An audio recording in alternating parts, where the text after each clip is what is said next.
bitanakuye bya bintu bavuga ngo ariko ngo buriya ngo urubyiruko ngo harimo abasinzi ngo bamye babaho igihe cyose babagaho, ahubwo ikibazo icyo abantu batabona ugafata niba hano hirya i Bugande zose ukazihuriza hamwe ugakora rafinori yawe, noneho warangiza ukagaburira ibihugu bya Afurika. N'izo ntambara ntizatugiraho ingaruka, ariko kugira ngo abanyafurika bazahuze ibitekerezo byaranze. Aho wavukiye ntibabikweretse, aho wize ntibabikwigishije, none urambwira ko iby'urugo ubizi ute? Uretse kwigira na gihugu kuri social media, uretse kuguseka, ahubwo ntabwo social media wayitabariza wikereka wenda babandi bashaka imfashanyo. Duhuriye ku mateka, turabirabura, abo bazungu baje kudukoloniza, baje kutunyunyuza. None jewe ndanatangara cyane kumva nka perezida wa Kongo ati muzaze mbaho ibihombe by'amabuye kugira ngo munkubitire umunyafurika mwene wacu.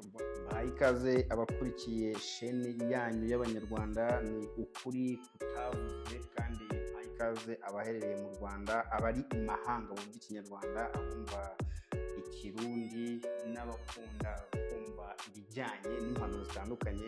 Muri kamera yanyu muri kumwe na Reverend Canon Antoine Rutayisire, umubyeyi mukunda cyane ku mpanuro ku nyigisho agenda bakunye zitandukanye. Tubahaye ikaze kuri sheni yawe kuri kutavuzwe. Pastor murakoze. Ni amahoro se? Masamasa. Amahoro ni amahoro. Natavangiye. Twari twaraburanye, twari tubakumbuye. Mwabaye benshi.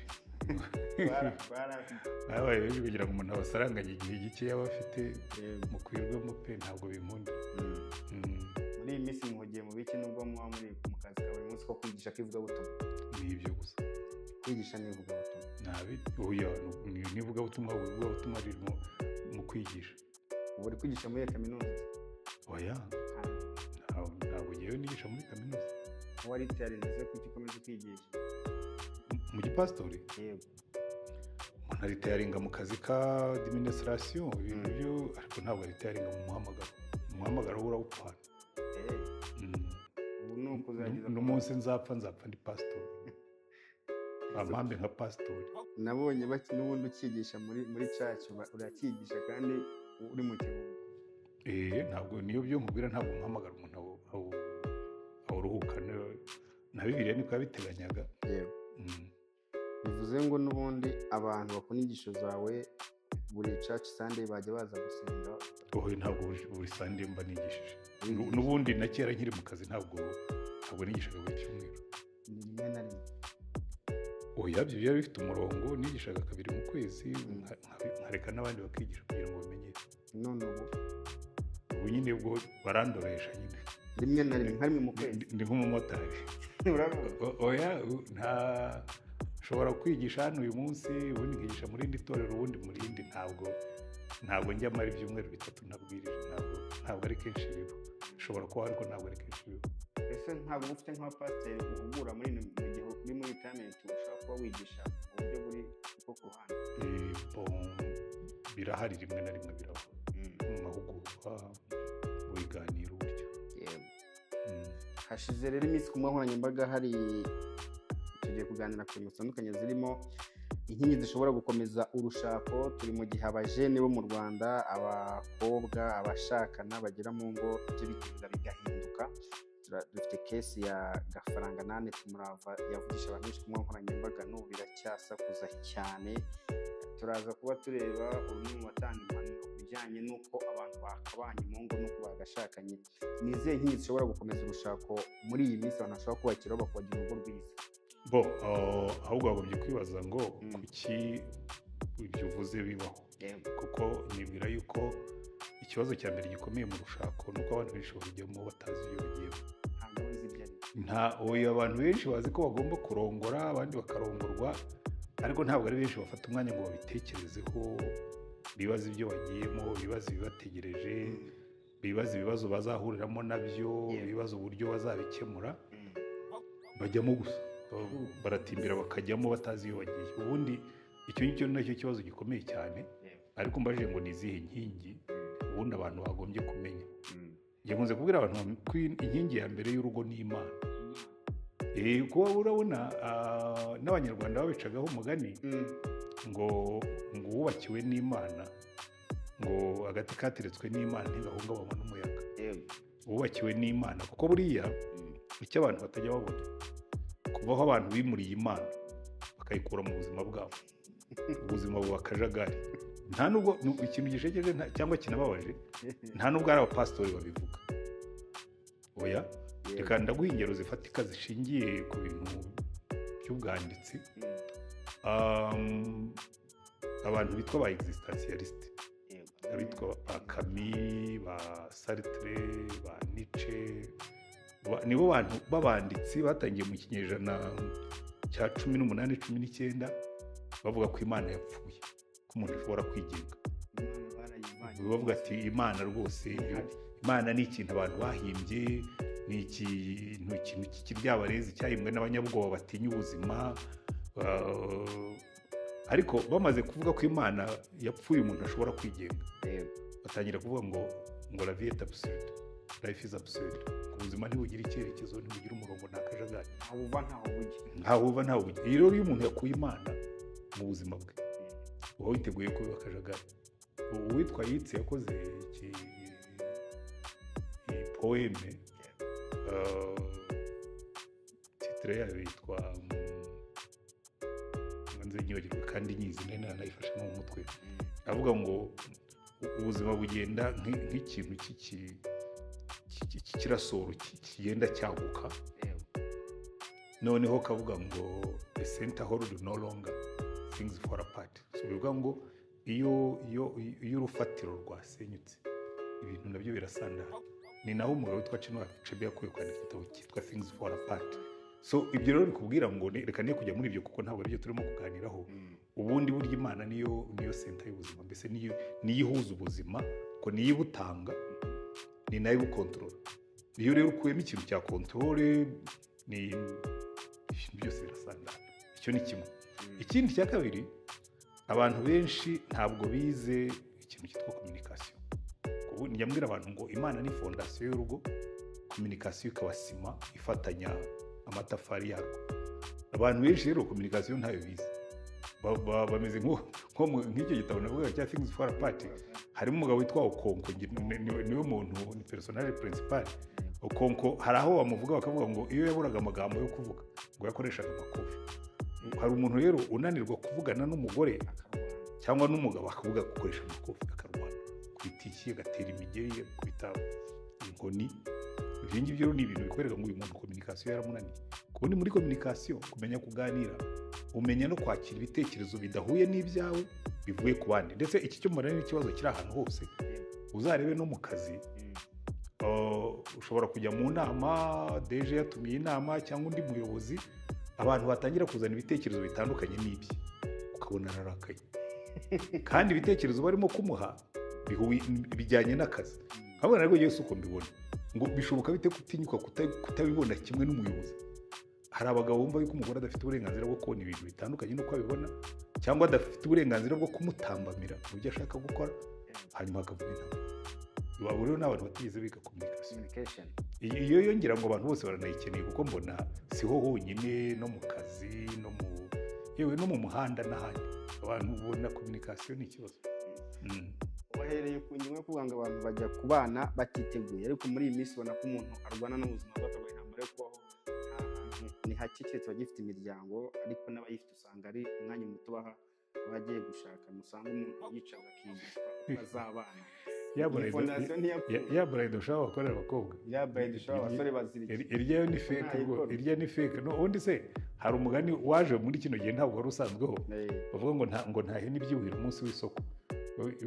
Umunyeshuri ufata ku munsi w'ikizamini, ihe n'ibyuhira umunsi w'isoko. Ufasha umuntu ejo azarongorwa, uramwicaje, uhamagaye abagore nabo bafite ibitekerezo bitandukanye ngo bagiye kumubwira uko bakora uruheza. Ikibazo niko n'umuhungu ntahari, ngo nibura bombi ntawe uri buganiriza umuhungu, uganirira umukobwa wenyine. Ubwo ni nko kuvuga ngo waconze ibuye rimwe ariko irindi ntibariconga, none ujya kubishyira hamwe, rimwe rizaza ari igishinga, irindi rigegennye neza, nabwo ntibizaho.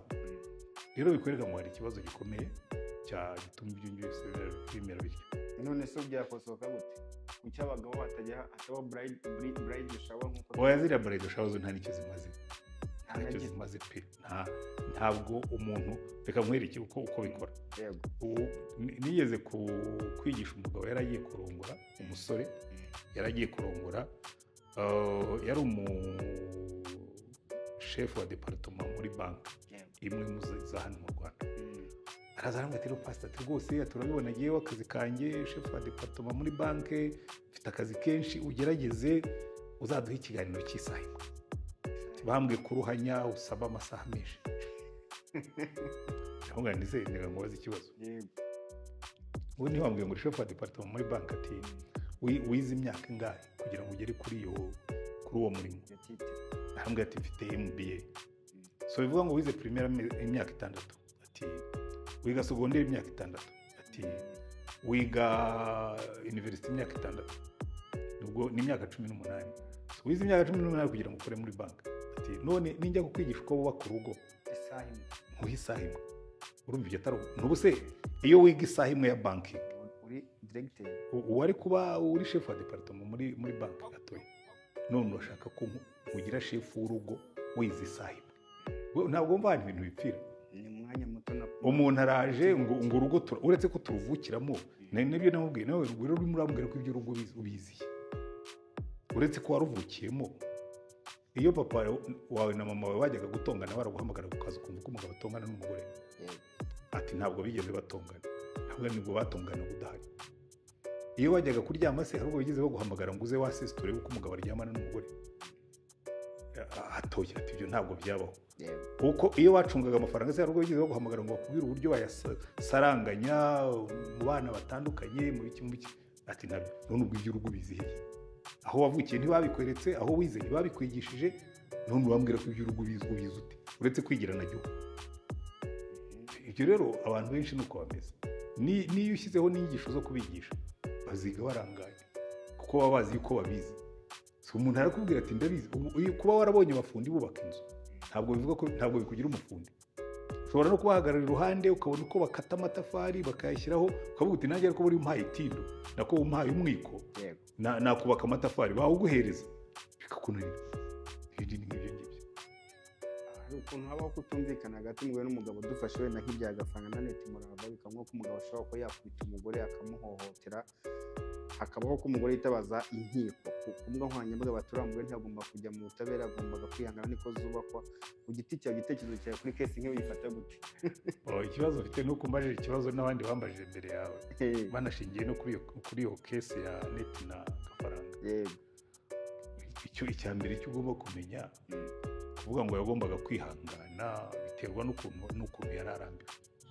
Ushobora kwihangana ari ikintu kije accident kibaye umunsi umwe, ariko buryo iyo bigeze ahantu umuntu ajya kwiyambaza inzego z'ubuyobozi burya hari ukuntu aba amaze kurambirwa imikorere.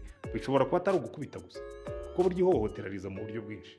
Bishobora kuza mu buryo bwo kutumvikana, ukavuga ibintu ntibakumve, ukavuga ibindi ntibakumve, ukabona yabigize akamenyero noneho yakongeraho inkoni ikirahuri kikarenga amazi akameneka. Ibyo rero utaragiye muri case ngo warikurikiye neza nta nubwo wabivugaho byinshi. Ariko n'ahandi henshi mu ngo niko bigenda. Ntuzabona umugore wahukanye cyangwa ukabona umugore watandukanye n'umugabo, akenshi ntabwo ari ikintu cy'umunsi umwe kiba cyabaye, ibintu biba byarabaye igihe kirekire.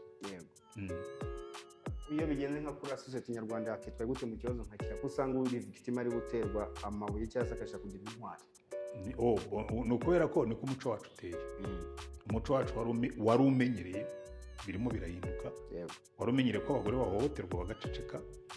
Umugabo akamusambanira hejuru akabyakira bakakubwira ko umugabo ari imfizi itimirwa. Umugabo agafata amafaranga yose y'urugo, ibishyimbo n'iby'umugabo, inka n'iz'umugabo, ihene n'iz'umugabo, imirima n'iy'umugabo, isambu n'iy'umugabo. Icyo abantu batazi ibintu byarahindutse ariko bo ntibahinduka mu bitekerezo.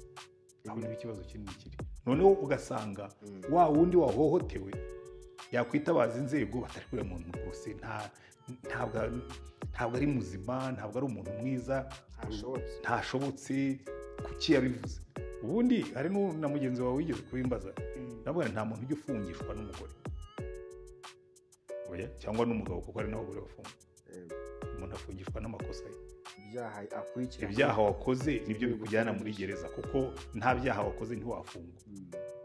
Ntabwo ibyo rero bavuga ngo umugore yafungishije umugabo. Nta mugore ufungisha umugabo. Umugabo afungishwa n'amakosa ye. Icyo umugore aba yakoze gusa ni ukuba umuhamya w'uko ibyo bintu byabayeho, ariko ubundi amakosa niyo gufungisha. Kera umugore yahitaga azinga agataha. Kuki ubu ngubu habaho kujya muri rimwe ntatahe agasiga abise umugabo? ariko se kuki mubibaza mutyo kuki agomba se ubundi kuzinga ibikapu akagenda yahamagaye ribu igakosora ikibazo ko nyuma agaragaza se ko yicujije kandi ibibazo kandi ari watumye wa mugabo afunga oya ariko yewe nibyo nakubwiraga ni mugenzi wawe umwe yarabimbaje ndamubwira ariko kuba yifuza yuko umugabo bafungura ni ikimenyetso yuko wamukunda kuba wampemukiye ntibivuga ko nkwanga kuba nitabaje ubuyobozi ntibivuga ko nkwanga murimo muravanga amadosiye abiri ntabwo bivuga ko uyu mugore yanze umugabo kuba ntihangane by the way rimwe mu makosa asenya ingo ni ikintu twitiranya urukundo no kwakira amafuti ngo niba utakira amafuti yanjye ubwo ntunkunda no wenda gukunda ariko sinkunda amafuti uko biraza gutandukanira he usura amafuti ukunda ngomba gukunda ibyo byose wowe ntabwo ngomba gukunda ibyo byose kuko ubundi Imana iravuga ngo oya ntabwo ibyo ari byo rwose njye sinzigera mbyakira ubundi hubwo icyo umuntu akumarira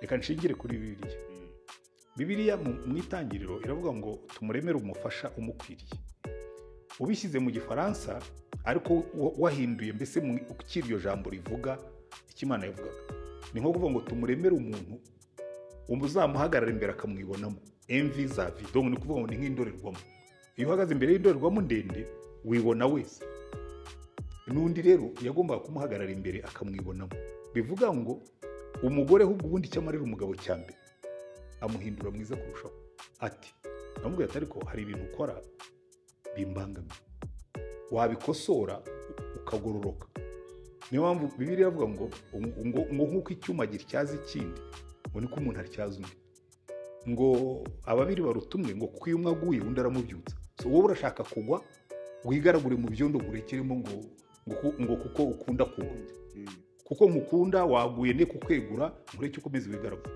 burya ntabwo ari urukundo ni no guhemukira umuntu kutamubwira amakosa ye ngo umufashe kuyakosora yewe niko mbibona kuko buriya ikintu kituma ingo ziba mbi njya nanabyigisha iyo nigisha abageni nkavuga nturiya nta muhungu urongora umugore urongora umukobwa bivuga ngo uyu mukobwa ni nka tisu iyo ugiye kudodesha umwenda wenda ngiye kudodesha nk'iyi shati ndagenda bampima niba kumpima bafate ya tisu bayikate bankoreremo ishati inkwiriye n'ibindi n'ubundi kugira ngo uzagire umufasha ugukwiriye Imana iguha tisu rero uyu mukobwa ntabwo ari umugore genda umugire umugore wawe ku buryo dushobora gufata abakobwa b'impanga banahuje n'imico basape ku buryo udashobora kubatandukanya bajya babaho uhura n'umwe ukamwitiranya n'undi ugatangira gushaka akantu uzajya umenyeraho ko ari nyirakana na nyirakana abo bakobwa barasa bahuje imico barongowe n'abahungu babiri batandukanye nyuma y'igihe gitoya bazavamo abagore batandukanye n'ubwo bari impanga kubera iki uwanjye hari ibyo nzamutoza akunda hari ibintu nkunda ujye ubinkorera hari n'ibindi nanga uzabyirinde bivuga iki bivuga ngo aba bakobwa bazavamo abagore barasa ariko bazavamo abagore batandukanye bitewe n'abagabo bashatse ko namugize umufasha unkwiriye n'umukobwa nawe the same amfata ambwira ati cyakora ubwo nanjye ngiye kujya nihanganira oya ubwo umbwiye ibyo wanga nkaba ngiye kubireka ukambwira ibyo nkunda nkaba ngiye kubikora nanjye hari ibyo nanga ntuzakora ibi ngibi ntuzakora ibi ngibi ntuzakora ibi kandi uzajya unkorera ibi unkorere n'ibi unkorere n'ibi ubundi ni gutya umuntu arema umugore n'umugore akarema umugabo ibyo rero benshi barakubwira ngo unyakira uko nibwo nikomeze nemereye ko uzajya unkubita ngo nikomeze nemereye ko uzajya unsambanira hejuru ngo nukuri umusambanira nakubwira ntoya hinduka cyangwa tubivemo cyane rwose umugore se wemera gutuza ntagire icyo akosora ku mugabo akicecekera nawe azasazana agahinda ndakurahiye umva erega burya abantu benshi nuko bakubwira ngo niko zubakwa wicaranye n'umugore wa niko zubakwa uzamwumva higima yimyoza abandi ntibavuga ati umugabo wanjye akora ibingibi umbaze ngo abandi bana bikubwira ngo Yesu agumye mu rugo ntacyo yavuze ntiyareze ntiyahukanye ariko ntanezerewe ibyo rero byo kubera ngo kubaho ubuzima bwo kuhora ushinyirije umeze nka ya mbeba ngo utwana tw'imbeba twabonye nyine yafashwe mu kamashu noneho igashinyiriza nyine akamashu kayirya ubwana bw'imbeba utesemo amakuru urimo guseka ubudatuza simba guseka ndimo ndashinyiriza. Hari abantu rero baba mu rugo bashinyirije, agatangira afite umwaka wa mbere arashinyirije, uwa kabiri arashinyirije, uwa 10 kazageza ahantu bigaturika bikanga bigasanga. Ntabwo ari uko ingo zagombye kumera. Kuko ubundi Imana iri mu rugo ni ahantu umuntu agomba kunezerwa. Bwari ubwa mbere Imana ibona ikintu kitari cyiza, ahubwo ngo si byiza ko umuntu aba wenyine, tumuremere umufasha umukwiriye. Bivuga ngo ubundi intego y'Imana ku mugabo n'umugore ni ukunezeza. Umugore akanezerwa, akabepanuye, akamera neza, n'umugabo bikamera bityo. Twinjiye muri teoriya y'Bibiliya ko izo teoriya Imana yaremye umugabo umugore umukwiriye. Byaje kugenda gute kugira tubona abantu batandukanye mu isi? Abantu batandukanye ariko burya n'umugabo n'umugore kuva mu itangiriro bari batandukanye. Ntabwo umugabo n'umugore bateye kimwe, haba mu buryo bw'umubiri, uhereye ku ruhu ukarinda ugeza ku isura. Ntabwo umugabo n'umugore bari kimwe, ariko bombi hari icyo basangiye. Ni abantu bafite umutima ukunda, ni abantu bafite ubwonko butekereza, ni abantu buzuzanya. Hari abasiyantifike bemera yuko isi yashingiwe kuba harabayeho gusandara kwa dinozoro. Bemera Imana kuvuga ko Imana ari umuntu n'isi. Twavuye kugira tubona Abanyafurika, tubona abazungu, tubona Abarabu, tubona abantu barasi zitandukanye. Muri teolojiya mu bisobanuro byaturutse ku Imana ari abantu batandukanye. Ibyo byose bose bakomoka ku muntu. Yego. Imana yaremye umuntu umwe, hanyuma nk'uko umubyeyi ashobora kubyara abana, bamwe bakaza ari inzobe, abandi bakaza birabura. Ibyo biri muri genetics. Ubwo muri genetics za Adamu na Eva hari harimo utwo tuntu tw'amabara tuzatandukanya abantu, nk'uko n'ubundi mu bana nabyaye harimo abirabura, harimo n'ab'inzobe, harimo abarebare, harimo n'abagufi, kandi aribyo wabyaye na madamu wanjye. Twigire ku minsi yashize habaye Bride shower ya Ishimwe Vincent gushakana n'umugabo witwa Idisa Berawogo. Akenshi usanga abantu bamamaye bagiye gushakana bitsa cyane ku myaka, bakibaza ngo umuntu mutoya mu myaka n'undi mukuru mu myaka wahoze uvuga kuba umugore yahindura umugabo cyangwa umugabo agahindura umugore. Umukobwa w'imyaka 20 ashakanye n'uwumurusha imyaka 14, imyaka 34, yakicara agahana wa musore niyo yaba afite na 50, yamuhana akamwumva. Adashatse kumwumva ubwo ntiyabashaka kubaka. Kukundi ega dore icyo mbwira abantu, imyaka y'umugabo cyangwa y'umugore siyo yubaka urugo. Icyubaka urugo nuko usubira kuri ya fondasiyo nakubwiye. Ko icya mbere, iyo mushyize Imana mu rugo rwanyu ibarinda ibyaha. Ukavuga ngo hari ibintu ntakora kubera ko nubaha Imana. Oya, ibyo udakora cyane cyane, ibyo ukora byo biroroha. Iyo uzi kugira discipline ivuga ngo hari ibintu ntakora kubera ko nubaha Imana, sinzakubita umugore. Kubera ko nubaha Imana, sinzacura umugore. Kubera ko nubaha Imana, sinzaca inyuma umugore wanjye. Kubera ko nubaha Imana, sinzatuka umugore wanjye. Hari ibintu za kirazira ziba mu ijambo ry'Imana zizana no kubaha Imana, sibyo? Noneho wabona afite n'agakiza, ukavuga ngo hari n'iby'Imana isaba. Pawulo yaranditse aravuga ngo umuntu wese wakiriye Kristo umucunguzi n'umwami akunda umugore we nk'uko Kristo yakunze itorero akaryitangira. Ngo nta muntu wakwanga umubiri we, ngo ahubwo arawugaburira, akawukuyakuya, akawitaho. Urumva ibyo biri mu ruhande rw'ibyo agomba gukora, sibyo? Rero iyo umuntu ukuvuga ngo ufite imyaka, n'ubu mfite 67, wenda ndongoye ntibizabe ntibikanabe, nkashaka wenda umugore ufite imyaka 40, nabwo urumva yabangana n'umwana nabyaye cyangwa nabyara. Bizaba binsaba ngo ubwaje afite imyaka 40, wowe hindura imyumvire yawe, we kugagara mu mutwe nk'umusaza. Umenye ko uyu muntu mugiye kubana afite uko atekereza, afite ibyo akunda, afite ibyo agutegerejeho. Mu biganire nawe umubwire ibyo umutegerejeho, hanyuma mugenda. Byo ntabwo bavuga ngo imyaka n'abana batoya. Yewe mfite abuzukuru, ariko njya nicara n'abuzukuru banjye. Umwuzukuru wanjye umwe yarambwiye ati grandpa, wari uretse ko ubona naramukosoye nanjye nawe ujye unyita sogokuru. Turi Abanyarwanda, yewe nitwa sogokuru sindi grandpa. Ndetse ntiyize mu Cyongereza. Ubuye nyine navuga Ikinyarwanda nacyo kimenye. Ubwo nawe wanze ko guchallenge. Yewe ndi oya, ntabwo ahubwo yewe naramuchallenginze kandi we yarabyemeye. Yego. Sogokuru. None warambwira ati rero sogokuru, ndashaka kuzaza nkamara icyumweru mu rugo. Kandi no uzajya unjyana ku ishuri. uzi no kumfata ku ishuri umvane kubera iki kuko abikunda gusa kumva afite aza gutwarwa na sogokuru.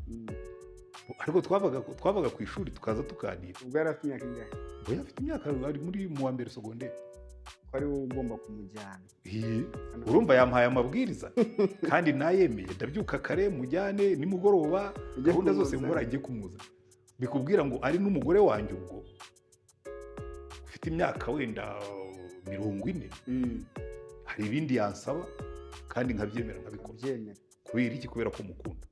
Impamvu uwo mwana ashobora kumpa amabwiriza nkabyemera kuko ari umwuzukuru wanjye mukunda. Nshaka kumwereka ko sogokuru akunda umwuzukuru, nkamujyana ku ishuri nkaza no kuza nkamufata, nkanamubaza niba nta kintu ari bukenere ku ishuri, nkamubaza uko ku ishuri bimeze, mbese gutyo n'amahomo akayari bukore cyane, tukicara tukabiganira. Ibyo rero birakubwira ngo icyo kintu cyo kumenya kwakira, kuganira, kwakira undi muzabana ntabwo kigengwa n'imyaka. Kuba umuntu afite 34 hari uwo ngo aracyari umusore, afite 34 afite 20 baracyari muri generation imwe ntiyamubyara, bari mu gisekuru kimwe. Kuki se abantu bamwe mu bemeramana bavuga bati ntabwo wakabishakana n'uriya muntu akuta cyane bagashaka ibyo ni mungana bakamugenda kuki societe ishobora kugendera mu we yakuba yashaka? Ibyo babyita kwivanga. Kwivanga giye ufite uburenganzira bwo guhitamo uwo ushaka. Sibyo?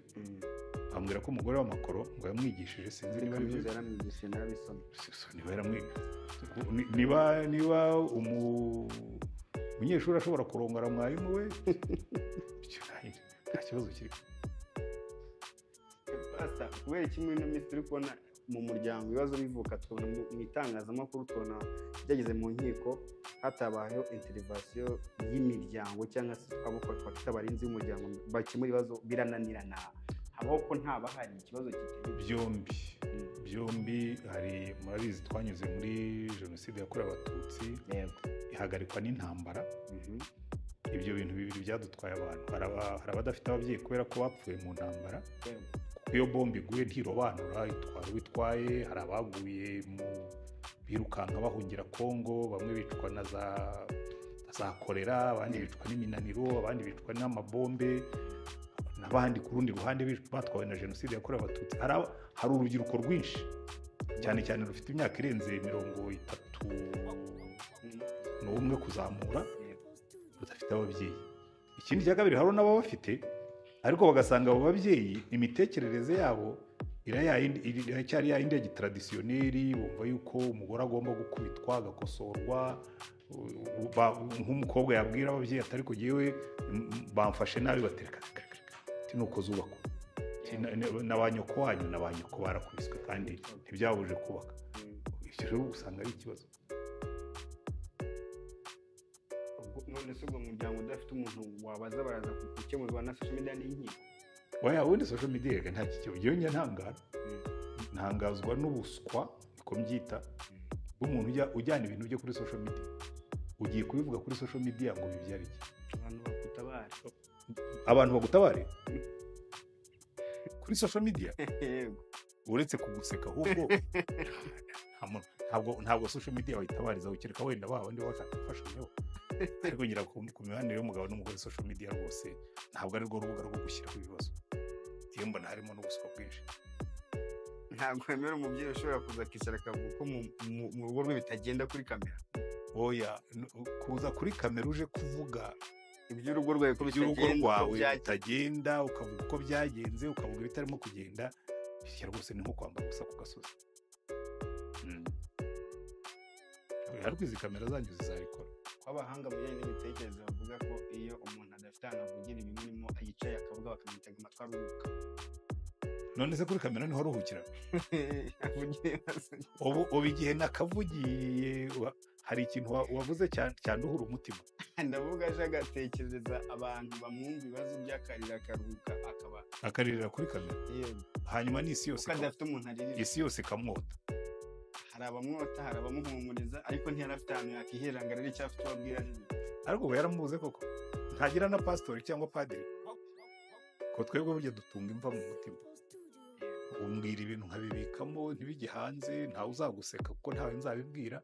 Niyo natanga urugero nkavuga nti hari umugore wambwiye nkora uko nshoboye ku buryo mbisiga amarangi ku buryo utanamenya, oya nawe ubwawe ushobora kubyumva ukumva atari wowe. Hari n'ubwo abantu bajya bavuga ngo ariko umupasitori ngo umubwira ibintu akabivuga, hari ubwo nari nakuvuga izina, ntanga urugero rimwe na rimwe ndetse nkabishyira kure kugira ngo nawe utibonamo. Ariko rero ukajya kuri kamera hano bakureba isura ukarira ukavuga n'izina ryawe n'umugabo wawe, bishya rwose niba byashobokaga twabikuraho ntibizongere no kuba. Byangiza iki? Byangiza agaciro kawe. Niba ugiye kuri YouTube ukiyambika ubusa ukavuga ko umugabo aragukubita, uzajya unyura mu muhanda bati dore wa mugore urarakubitwa. Uzajya ahantu mu birori abantu bavuge baturiye ni wa mugore, ariko kera n'abana bawe. Buryo waya simbizi niba byashoboka ngo mpana abantu, nta muntu wajya azana ibibazo by'urugo mu kuri kamera. Ariko sinzi icyo mubaha. Oya nta kintu baba barwara igihe umuntu aba yarabuzana kugira agahinda. Agahitamo ubwo noneho aba yabaye nk'umusazi uhagarara hariya ku muhanda akavuga ibintu. None se niba agatekereza abantu, agatekerereza ndetse abantu bari kumukurikira. Oya reka twe kubitindaho kuko ibyo ngibyo ndabizi ntabwo abantu bateze kunyumva ngo babireke kuko sinzi icyo mubaha. Ntacyo. Ahubwo njye nibaza icyo mubaha ku buryo ntimurakimpa. Ubundi kugira ngo niyambike ubusa kuriya ku gasozi waba wampaye ikiguzi kinini cyane. Ntabwo mbyumva. Ese biriya ku muryango uriya mubyeyi, ku muryango uriya rugo, twirebere ku bana bijyanye n'uburere, icyo byakwangiza kinini cyane. Uza akana kazajya kwiga mu gitondo wowe ngo dore disi ngo akana ka wa mugore ngo wavugaga kuri YouTube ngo bararabakubita cyangwa aho byagenze bityo. Oya, burya iyo wambaye ubusa ku karubanda isoni zibuze umuryango wose. Rwose niba byashobokaga ngo abantu mubyumve, n'izi kamera zanyu namwe mubireke. Umuntu nazo umubwira utoya ntabwo niteguye kwamamaza wambaye ubusa. Ariko abagabo ntabwo bakunda kuza kuvuga ibibazo byabo mu ngo, cyangwa umugabo amarira yatemba ajya mu nda. Wabimenye umugabo atemba ajya mu nda. Wowe rwose umuntu ntabwo ndamenya impamvu, ariko buriya nzayishakisha, nzabaza. Ibyo byose mpura n'abagore benshi, ndabaza kuki mujya kwiyambika ubusa ku karubanda. Hari abagabo mu gihe umaze mu ivugabutumwa no kwigisha ingo uko zibana bari bakunda kuvuga ati abagore baraturemesha byari byabo baranabakubita. Nakubwiye ngo abapasitori dufite imva mubika kure, kandi iyo umuntu amaze gushyira umurambo mu mva bagishyiraho igisima. Buriya hari ibisima tuba twarashyizeho, ariko abagabo barakubitwa pe. Abagabo niba hari n'abantu bahohoterwa, ahubwo ni uko bapfira muri Nyagasani n'abagabo. Ni ukwanga gusekwa se kuba yatajya kurega cyane. Iyi cyane buriya umugabo, none si cyera abanyarwanda bavuga ngo amarira y'umugabo atemba ajya mu nda. Nicyo nyine umugabo agomba gushinga iryinyo kurinda akihangana. Ni intege nke se ubwo? Oya, jyewe nzi n'umugabo rwose yavuga ati jyewe ubundi nshatse kumukubita namukubita. Ndamutse nshatse kumwitura ibyo ankorera nanjye namukubita, ariko sinshaka ko jye nimukubita arahamagara ribu niza isange namukubise. Aho kugira ngo nangirize muri gereza, ngize kuba nahohotewe ngire kongeraho gufungwa, birutwa nuko nahohoterwa ariko simfu. Niyo mpamvu kuki se atajya gusaba ubutabera nk'uko abagore basaba muri ribu? Agaciro, kwihesha agaciro cyane.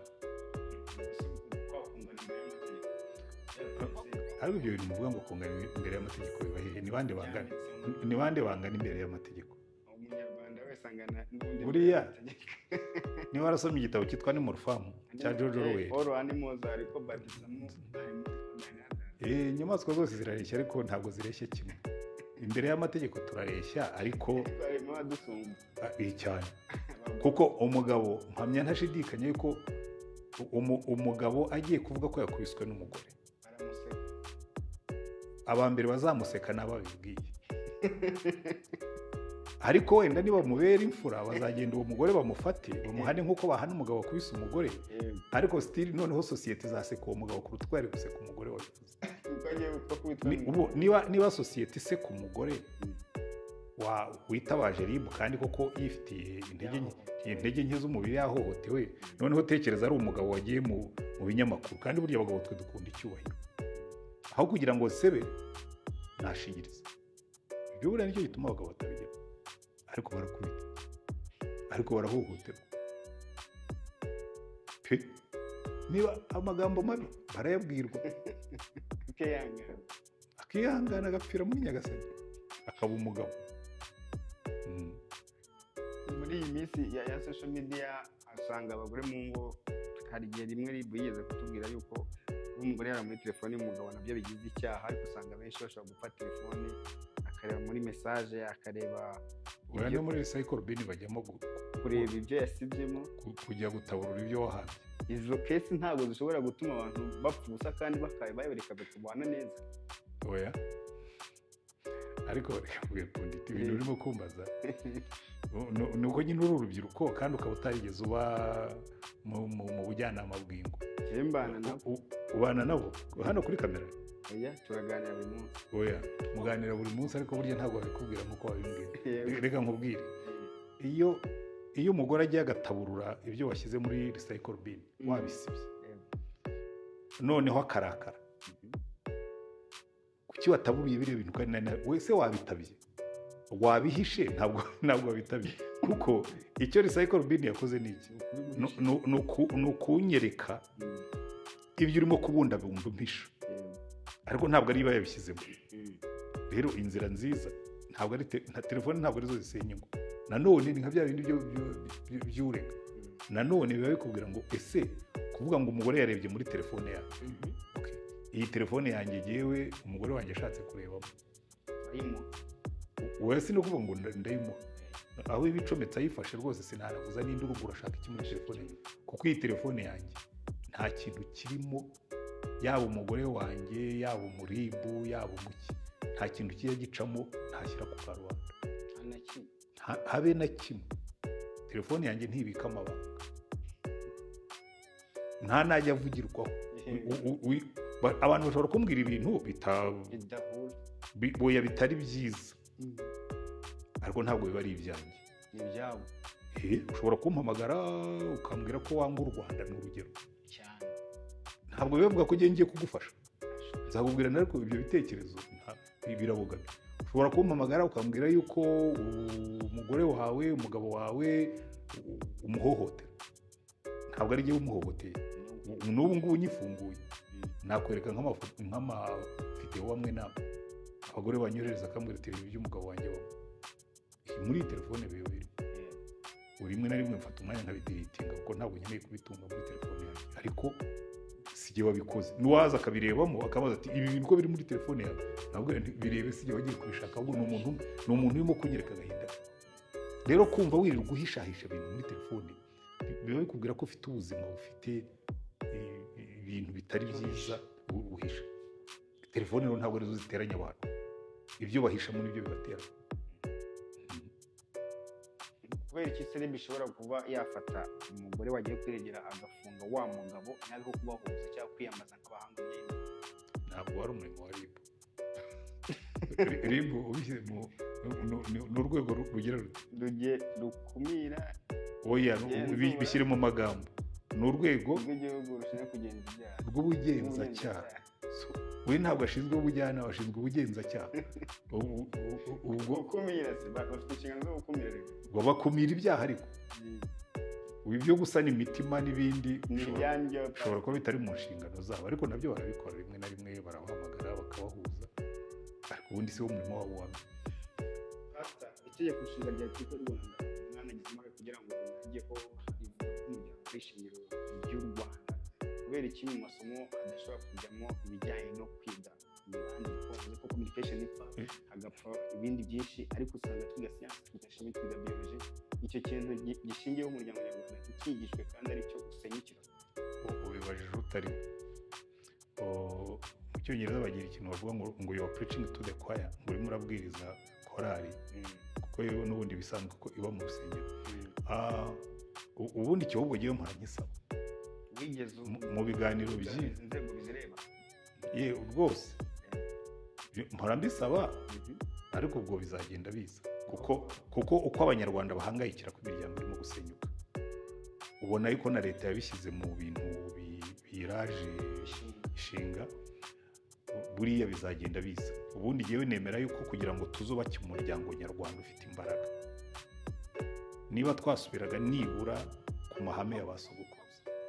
Ku basogokuruza umwana bamufataga afite imyaka 12 bakamujyana mu itorero kujya kwiga gukunda igihugu, ariko mu gukunda igihugu habagamo no kumenya kubaka urugo, kwitwara nk'umugabo, kumenya kubaka inzu, kumenya gukama inka, kumenya kuvuga nk'umugabo. Ibyo rero byatumaga umwana akura yuzuye. None dusigaye dufite education ibogamye. Na education ibogamiye ku bwonko. Baranyigisha imibare, banyigisha gucunga banke, banyigisha gucunga koperative, banyigisha gucunga ibigo, banyigisha gucunga urusengero, ntabwo banyigisha gucunga urugo rwanyu. Aho niho ikibazo gikomeye kiri. Ubwo se igihugu nticyabyiranije ko ibyo bimaze igihe bihari. None se education yacu rero twayikorewe n'abakoloni. Aho tumaze kwigengera. Aho tumaze kwigengera. Oya, si mu byo kubaka ingo gusa. Ibyo abakoloni badusigiye n'ubu baracyadukolonije mu mitekerereze no mu mikorere. Ubwo ntabwo twigenze. Ubundi se mwigenze he? U Rwanda ntirurimo guhuzwa na Trump na Congo na Qatar. Barese niba byara bacu, ni basogokuru, ni ba data wacu, ni abanyafurika, hari icyo dupfana. Ni ababyeyi bacu muri politiki. Tekereza ko nibyo nta gahinda. Rero icyo wavugaga uvuga ngo turacyakolonijwe. Kumva abantu babiri bahuza undi, ibihugu bibiri binahuriye ku mateka. Bihuriye ku mateka, turabirabura. Abo bazungu baje kudukoloniza, baje kutunyunyuza. None igihe ndanatangara cyane kumva nka perezida wa Kongo ati muzaze mbaho ibihombe by'amabuye kugira ngo munkubitire umunyafurika mwene wacu. Warangiza ukambwira ngo ntabwo tugikolonijwe. Twarakolonijwe ahubwo mu mitekerereze rwose, mu mitekerereze yacu abazungu babaye ba papa. Sinzi umunyarwanda umwe nigeze kumva, cyangwa ubwo nawe nivuga urabyumva, harimo gutabaza ngo baze ngo bamutabare, ngo se uri mu gihugu cyawe uratabaza baso bo muri barutuku agapfubyi ko mu imfubyi y'abazungu ngandare wabo ngayo nguko. Ibyo rero reka tujye tubyakira, twitindaho cyane. Reka tugare ku musozo w'ikiganiro cyacu. Niba hari ikintu wabwira abadukurikiye, ahubwo wowe niba hari ibibazo usigaranye bibaze. Yewe ikibazo mfite ni icyanyuma. Muri no minsi abantu barwanya u Rwanda bafite impungenge z'uko perezida yaba arwaye. Ubundi perezida kuba yarwara ni ikibazo. Hanyuma abanyarwanda bo bati abantu ni ibigarasha bavanga perezida Kagame. Abantu barwanya u Rwanda bamukire mu kuba bavuga buri munsi perezida Paul Kagame. Yewe uriya mugabo ahubwo hamwe no kumukunda ndanamubabarira. Mugirije impuhwe kuko abantu baricara n'ibyo utakoze bakabiguhindura. Wajya kuruhuka bati buriya agomba kuba yarapfuye. Rega si ubwa mbere apfuye. 2020 baramwishe. Rwose yaranahagararaga yakora disikuru bati rega buriya ntabwo ari we, bati ni AI, ni artificial intelligence, ni ikintu cy'igipupe bakoze n'ijwi bahinduye, ariko ntawe uhari. Ibyo ni byo bamwifuriza, ariko burya ntabwo umuntu ajya yicwa n'uruvu. No kukwifuriza gupfa ntibikwica, ntacyo bikugira. Kandi niyo yarwara, ariko ubundi ikintu cyaba kirimo gitangaje n'iki, twese ntiturwara, si umuntu uzi n'abandi. Ariko rero kubona abantu babihindura inkuru bagaspekira u Rwanda rurapfuye, u Rwanda ruragiye. Hari abanyandebaga weretse abantu bagomba kuba barabuze icyo bakora. Babaho gute se baratembera imahanga, ugenda imahanga, babatunga nande? Abahe abantu rero bavuga ibi. Iyi kamera yawe se kuki ukora ibi? Oya, bivugira ku mbuga zitishyura za Twitter, za Facebook. Oya, bariya za YouTube zidafatika. Za YouTube zidafatika. Oya, bariya rero hari igihe umuntu akora ibintu kubera ko niko ameze. urwango rwe n'ubundi arega nta Twitter nta YouTube nta byose ni Insta byose ni bimwe, ni ibintu byo gushyira hanze ibikurimo, ariko yongera nibaza niba se biba byunguye iki. So ibyo ari byose ngira ngo twebwe nk'abanyarwanda yewe iyo bavuze ngo ararwaye ubwo bituma nongera amasengesho yo kumusengera, kuko n'ubundi buri gitondo ndamusengera na buri mugoroba, bituma nongera amasengesho, niko Bibiliya idutegeka. Pawulo yandikiye Timoteyo aramubwira ngo Timoteyo ngo irya mbere ya byose ngo ndaguhugurira kwingingira abantu bose no kubasabira no kubashimira, ngo cyane cyane abafite ubutware kugira ngo tubeho dufite amahoro dushobore kubaha Imana. Ibyo rero biri mu nshingano zanjye yo kumusengera, si uko simusengera kubera ko arwaye, nta nubwo musengera ko hari icyenda kumuba, musengera kuko nzi neza yuko Imana igira ubuzima bwacu mu biganza byayo kandi iteka ryose ikanatuyobora, kuko niyo yaba arimo gufata ibyemezo akenera ko Imana imuha umwuka w'ubwenge n'ubuhanga washobora kuyobora igihugu. Ibyo rero iyo abantu bavuze kuriya baba bambwira bati ahubwo ngera amasengesho, kuko ubongereye ibyifuzo bibi wongera amasengesho. ubundi se bakungukira aramutse agize ikibazo bakungukira he? Abantu hari abishimira ko undi yagize ibyago, uretse ko ibyo ngibyo ni ukuba umwana w'umurozi. Umurozi niwe wica umuntu atari bumurye akamwifuriza ikibi, ntacyo biri umumwungure, ariko abarozi babaho. Rero abo nabo bari mu itsinda ry'abarozi, niko yewe nabivuga. mu minsi yashize Amerika yafatiye bimwe mu bihugu duturanye byose usibye u Rwanda kuba bitemewe kuba byajya muri Amerika, u Rwanda rurasigara. Bino bintu bibona gute? Bisobanuye iki kuba u Rwanda rushobora gusubira muri kano karere rwonyine rwemewe kujya muri Amerika? Ariko bafite icyo bahereyeho ku byangombwa. Burya kugira ngo uzaforuje uzakore pasiporo mpimbano y'u Rwanda byakuvuna, birakomeye. Rero bo bararebaga ko hari abantu baza muri Amerika baje kuri pasiporo ya feke, baje kuri viza za feke. Ibyo rero mu Rwanda ntabwo bihaba. Niyo mpamvu bavuga ati ariko kiriya gihugu cyo kiri seriye, pasiporo zabo kugira ngo uzabone iya feke ubwo kabisa byakuvuna. Ushobora gutanga ruswa wenda bakayiguha, uretse ko n'ubundi nta n'impamvu yo gutanga ruswa ushaka pasiporo. Kubona pasiporo ni uburenganzira bw'umuturage, ariko pasiporo nzima idashobora kwiganwa ntibikoroheye. Icyo nicyo gituma tugira icyizere, ariko burya n'abanyarwanda rega ntabwo bakunze gukora ubucabiranye cyane. Abanyarwanda si abanyakuri. Abanyarwanda burya mu bwoko bubeshya natwe tubamo, ariko ntabwo abanyarwanda ntabwo dufite benshi bihorobeka, cyakora iyo bagezeyo bashobora kubeshya. Kubeshya byo barabeshya. Bageze iriya igihugu cya Muhiga baragenda bavuga ati bampiga ubu ngubu rwose nduhutse ngeze hano rwose. Hariho bamwe babivuga ugasanga mukuru we ni umupolisi mukuru, undi ni umudeje muri minisiteri, undi ni umuki wose. We baguhigaga bagushakaho igikoma. Iyo sisitemu uvuga ngo guhiga bene wanyu niho bayirimo. Ibyo rero babyita amatakirangoyi, babyita ni amaco y'inda. Amatakirangoyi niyo ufite ibibazo, ibyo byitwa amaco y'inda. Amaco y'inda rero azahoraho, kandi amacumu y'inda ntashirigwa. Ubwo rero ni ibyo ukurikira intambara murasaza bavuga hagati. Ndabikurikirana. Wakiri ute Trump kurasa kuri Iran, ubona mureza ko yari ariko byari biteganijwe ko bagomba kurasa kuri Iran. Apundike mwagiye mureka gukina. Uriya iyi Israel yarashe Amerika aba yarashe. Kubera ko ngo ni kurumva niba Israel ivuga iti Iran nikora bombe nucleaire bazadushyira mu kaga, kandi Iran irimo iraha ibikoresho abahuti n'abaza Hamas na za Hezbollah zikarasa ku birindiro by'abanyamerika biri hirya no hino. Urumva rero icyo gihe iriya ni intambara iri mu ruvange rwinshi. Ntabwo byantangaje, ahubwo byari kuntangaza iyo batajyayo. Hari ingaruka bitugiye twe muri Afurika.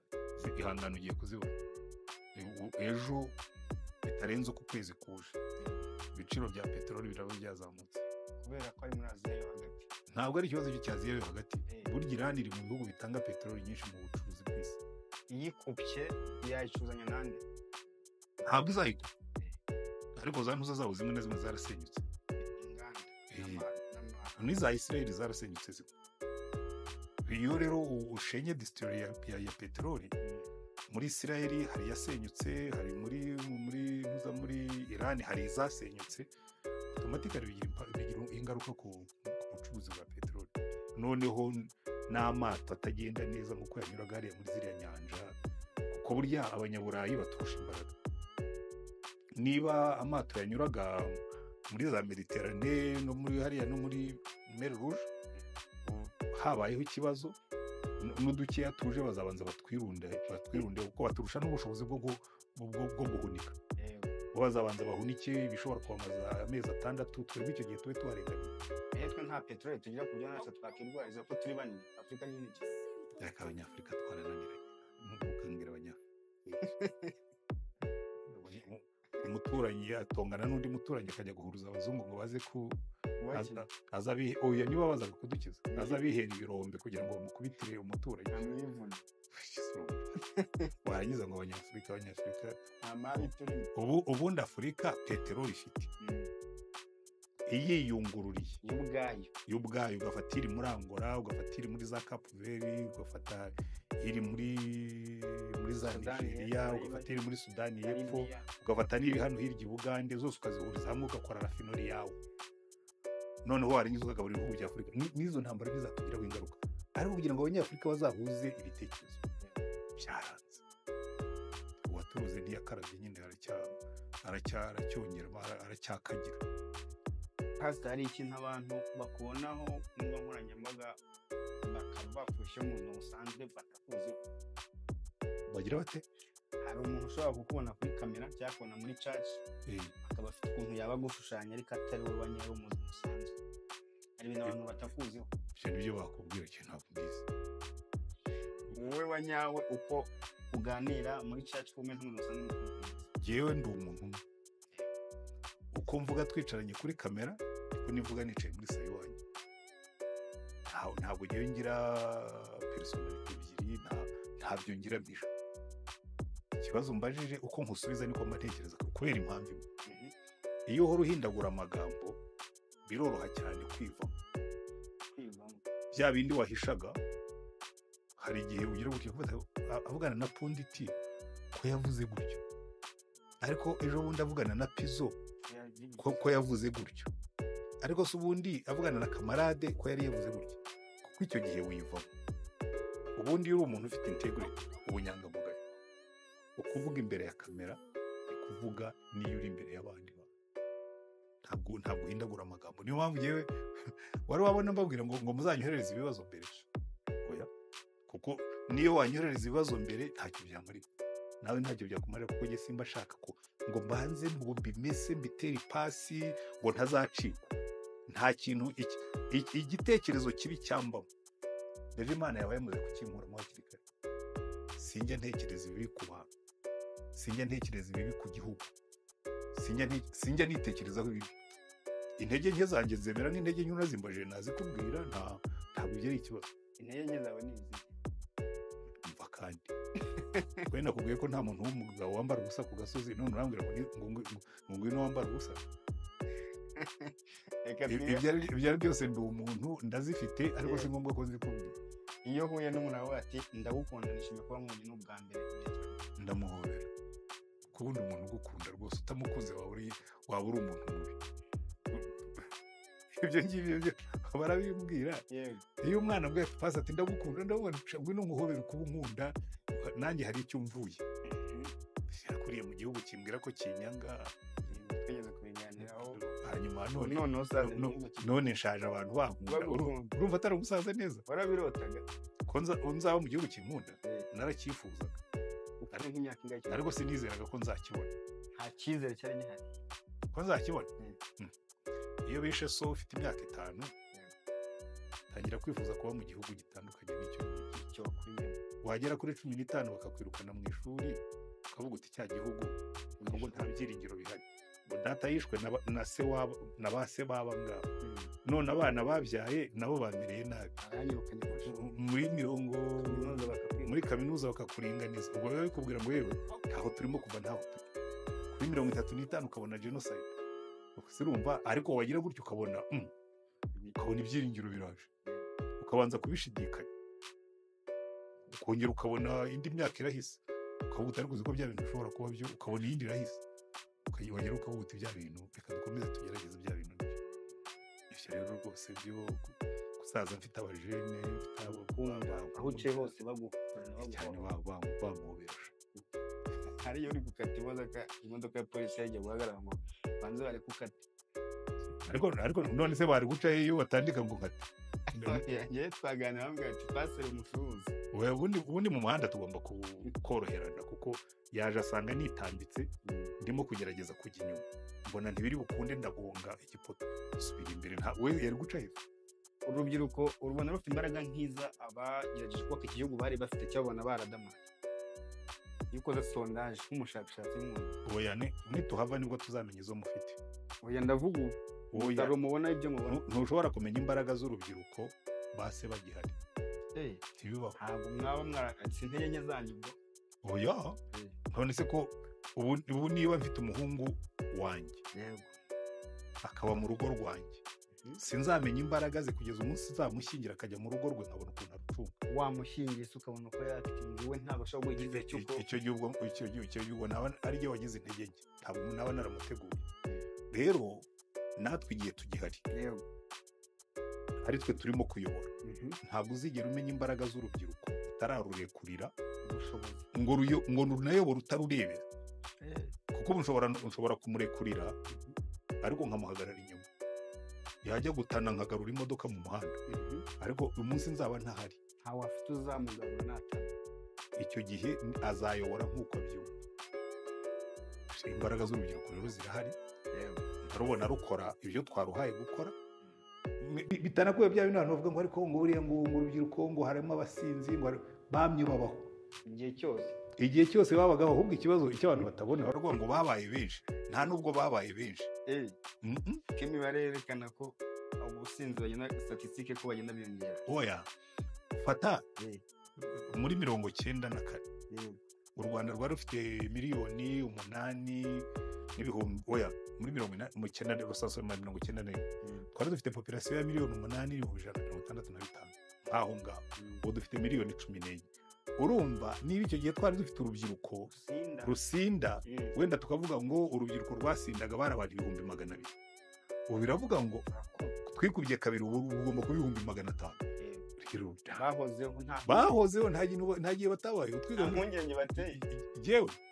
Oya n'ubundi bwose byaraziduteraga, kuko kubona urubyiruko rwiyandarika rugasinda rugasambana biba ari ikibazo. Ariko ubundi ibyo kuvuga ngo urubyiruko rw'uno munsi ngo rwononekaye muri proportion y'uko bangana, nibo benshi. Iyo rero abantu ari benshi, reka nkubwire muri genocide yakorewe Abatutsi, twajyaga tujya impaka abantu bavuga ngo abayisilamu ngo ntabwo bagiye muri genocide, ngo ntabwo abagaragara ari benshi. Abana rero ubundi bari bangaye, bari 1.5%. No muri gereza harimo 1.5% babo, bivuga ngo bakoze ibyaha bingana nuko bangana, kimwe n'abatwa. Kubera atabatwa ariko muri gereza nabasangagamo nabo bari muri proportion ingana nuko abatwa banganaga muri society. Nibindi rero iyo population yiyongereye n'imijyi kaguka, ibyaha bingana n'izo facteurs zose. Wakoze cyane ku mwanya mwaduhaye, nitubakenera nabwo muzongere muduhe umwanya. Nakagaruka.